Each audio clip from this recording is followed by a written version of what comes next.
প্রিয় দর্শক, স্বাগত জানাচ্ছি সারাদিনের সংবাদে প্রতিদিনের আয়োজন রাত 11টার শীর্ষ সংবাদে। সারা বিশ্বের গুরুত্বপূর্ণ সব সংবাদের শিরোনাম জেনে নিন শুরুতেই।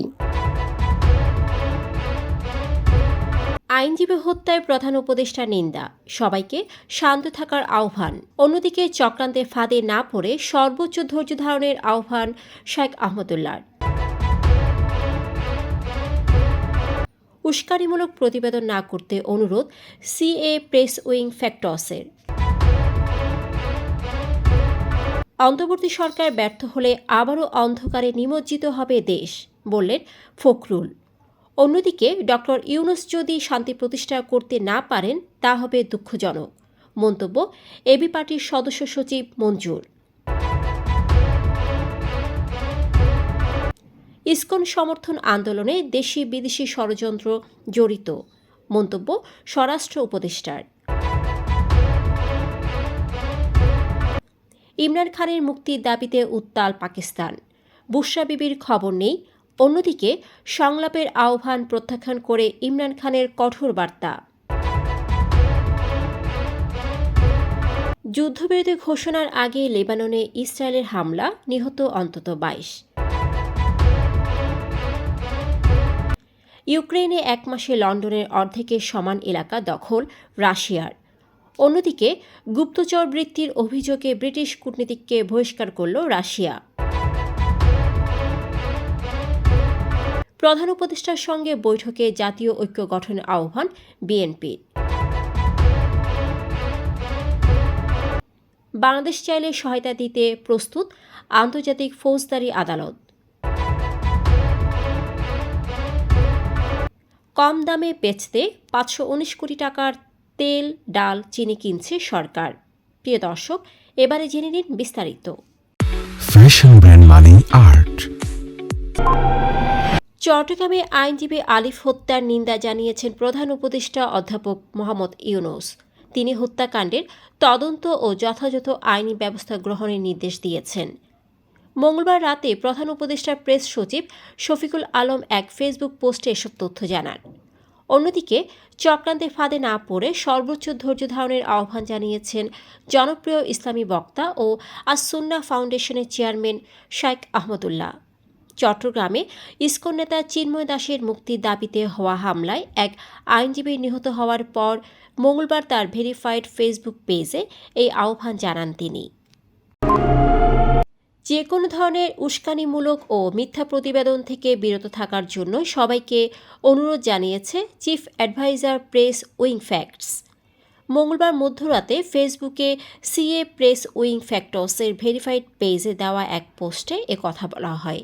এতে বলা হয়, চিফ মেট্রোপলিটন ম্যাজিস্ট্রেট আদালতে চিন্ময় কৃষ্ণ দাসের জমা দেওয়া উকালতানামায় দেখা যাচ্ছে অ্যাডভোকেট সুভাষিস শর্মা তার আইনজীবী। আমরা সকলকে যে কোনো প্রকার উস্কানিমূলক ও মিথ্যা প্রতিবেদন থেকে বিরত থাকার জন্য অনুরোধ করছি। বিএনপি মহাসচিব মির্জা ফখরুল ইসলাম আলমগীর বলেছেন, এই সরকার ব্যর্থ হলে দেশ ব্যর্থ হবে। গণ অভ্যুত্থান ব্যর্থ হলে দেশ আবারও অন্ধকারে নিমজ্জিত হবে। মঙ্গলবার রাজধানীর গুলশানের এক হোটেলে বিএনপি ভারপ্রাপ্ত চেয়ারম্যান তারেক রহমানকে নিয়ে লেখা বইয়ের প্রকাশনী অনুষ্ঠানে কথা বলেন তিনি। অন্যদিকে আমার বাংলাদেশ পার্টির সদস্য সচিব মুজিবুর রহমান মঞ্জু বলেছেন, ডক্টর ইউনূসের মতো শান্তিতে নোবেল পুরস্কার পাওয়া জননন্দিত ব্যক্তিত্ব যদি দেশে শান্তি প্রতিষ্ঠা করতে না পারেন তাহলে তা হবে খুবই দুঃখজনক। মঙ্গলবার বিকেলে ঢাকা রিপোর্টার্স ইউনিটির নসরুল হামিদ মিলনায়তনে আয়োজিত এক সংবাদ সম্মেলনে এসব কথা বলেন তিনি। স্বরাষ্ট্র ও কৃষি উপদেষ্টা লেফটেন্যান্ট জেনারেল অবসরপ্রাপ্ত মোহাম্মদ জাহাঙ্গীর আলম চৌধুরী বলেছেন, সাম্প্রতিক সময়ে দেশের বিভিন্ন জায়গায় ইসকনের আন্দোলনে দেশি বিদেশি ষড়যন্ত্র রয়েছে। দেশে অস্থিতিশীল পরিবেশ তৈরি করাই বিশেষ কোনো গোষ্ঠীর লক্ষ্য। মঙ্গলবার সিলেট সার্কিট হাউসে সার্বিক আইনশৃঙ্খলা পরিস্থিতি সংক্রান্ত এক সভায় তিনি এসব কথা বলেন। ইমরান খানের মুক্তির দাবিতে ইসলামাবাদের রেড জোনের ডি চক এলাকায় বিক্ষোভকারীদের সরিয়ে দিয়েছে নিরাপত্তা বাহিনী। কয়েক রাউন্ড গুলি ছোড়ার পর আন্দোলনকারীরা ছত্রভঙ্গ হয়ে যায়।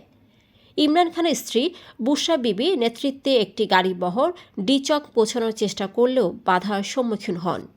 বর্তমানে তিনি কোথায় আছেন সে সম্পর্কে পিটিআই কোনো তথ্য দিতে পারেনি। অন্যদিকে সরকার আন্দোলনকারীদের সঙ্গে সংলাপের আহ্বান জানিয়েছে, কিন্তু ইমরান খান তা প্রত্যাখ্যান করে নতুন বার্তা দিয়েছেন। মঙ্গলবার আল জাজিরার প্রতিবেদনে এ তথ্য জানানো হয়। ইসরায়েলের বিমান হামলায় লেবানন জুড়ে ২২ জন নিহত ও অনেকেই আহত হয়েছেন। মঙ্গলবার যখন ইসরায়েলের প্রধানমন্ত্রী বেঞ্জামিন নেতানিয়াহুর নেতৃত্বে সরকার হিজবুল্লাহর সঙ্গে যুদ্ধবিরতিতে পৌঁছেছিল, সেদিনই এ হামলা চালায় ইসরায়েল। হামলার ঘটনায় বৈরুত, বালবেক, বেন্তো জেবেইল, চাকরা, আল বাস্তা ও বারবর থেকে নিহত ও আহতের খবর পাওয়া গেছে। একই দিনে নেতানিয়াহু লেবাননের সঙ্গে যুদ্ধবিরতি চুক্তি অনুমোদন দিতে একটি বিশেষ সেশন আহ্বান করেন। টানা ২.৫ বছরের বেশি সময় ধরে ইউক্রেনে আগ্রাসন চালাচ্ছে রাশিয়া। কিছু সময় ধীরগতি থাকলেও সম্প্রতি হামলা জোরদার করেছে রাশিয়া এবং ইউক্রেনের এলাকা দ্রুত দখল করছে। গত ১ মাসে লন্ডনের অর্ধেকের সমান আয়তনের এলাকা ইউক্রেন থেকে দখল করেছে রুশ সেনারা, জানিয়েছে রয়টার্স। অন্যদিকে গুপ্তচরবৃত্তির অভিযোগে এক ব্রিটিশ কূটনীতিককে বহিষ্কার করেছে রাশিয়া। মস্কো লন্ডনকে সতর্ক করে বলেছে, রুশ ভূখণ্ডে তারা অঘোষিত গোয়েন্দা কর্মকর্তাদের কর্মকাণ্ড সহ্য করবে না। প্রধান উপদেষ্টা ডক্টর মোহাম্মদ ইউনূসের সঙ্গে বৈঠকে দেশের শান্তি বিনষ্টকারী শক্তিকে প্রতিহত করতে জাতীয় ঐক্য গঠনের উদ্যোগ নেওয়ার আহ্বান জানিয়েছে বিএনপি। বুধবার রাত 7:30টায় রাষ্ট্রীয় অতিথি ভবন যমুনায় বৈঠক শেষে সংবাদ সম্মেলনে কথা বলেন বিএনপির মহাসচিব মির্জা ফখরুল ইসলাম আলমগীর। এর আগে মির্জা ফখরুল নেতৃত্বে বিএনপির 5 সদস্যের একটি প্রতিনিধি দল প্রধান উপদেষ্টার সঙ্গে বৈঠক করে। প্রতিনিধি দলে ছিলেন মির্জা আব্বাস, নজরুল ইসলাম খান, আমির খসরু মাহমুদ চৌধুরী ও সালাউদ্দিন আহমেদ। আন্তর্জাতিক ফৌজদারি আদালত আইসিসি বিচারিক প্রক্রিয়ায় বাংলাদেশকে সহায়তা দিতে প্রস্তুত বলে মন্তব্য করেছেন আইসিসির সিনিয়র ট্রায়াল আইনজীবী এসা মোবাই ফাল। বুধবার ঢাকায় এক সংবাদ সম্মেলনে ফাল কথা বলেন। আন্তর্জাতিক ফৌজদারি আদালতের প্রধান কৌঁসুলি করিম এ খানের ঢাকা সফর শেষে সিনিয়র ট্রায়াল আইনজীবী এসা মোবাই এই সংবাদ সম্মেলন করেন। এসা মোবাই বলেন, যদি কোনো দেশ চায়, আইসিসি কারিগরি সহায়তা, প্রশিক্ষণ বা দিক নির্দেশনা দিতে প্রস্তুত। সরকারি বিপণন সংস্থা ট্রেডিং কর্পোরেশন অব বাংলাদেশের ফ্যামিলি কার্ডধারী 1 কোটি পরিবারের কাছে ভর্তুকি দিয়ে কম দামে বিক্রির জন্য 519 কোটি 19 লাখ টাকার সয়াবিন তেল, মসুর ডাল ও চিনি কিনছে সরকার। এর মধ্যে 91 কোটি 30 লাখ টাকা দিয়ে সয়াবিন তেল, 232 কোটি 70 লাখ টাকা দিয়ে চিনি এবং 195 কোটি 19 লাখ টাকা দিয়ে মসুর ডাল কেনা হবে। বুধবার অর্থ উপদেষ্টা ডক্টর সালেউদ্দিন আহমেদের সভাপতিত্বে অনুষ্ঠিত সরকারি ক্রয় সংক্রান্ত উপদেষ্টা পরিষদ কমিটির বৈঠক টিসিবির সহ আরও কয়েকটি ক্রয় প্রস্তাবের অনুমোদন দেওয়া হয়েছে। দর্শক, এতক্ষণ আমাদের সাথে থাকার জন্য ধন্যবাদ। প্রতি মুহূর্তে দেশ বিদেশের গুরুত্বপূর্ণ সব সংবাদ জানতে চোখ রাখুন সারাদিনের সংবাদের অফিসিয়াল ফেসবুক পেজে। Fashion brand Mani Art. Men's, ladies and kids wear. Art.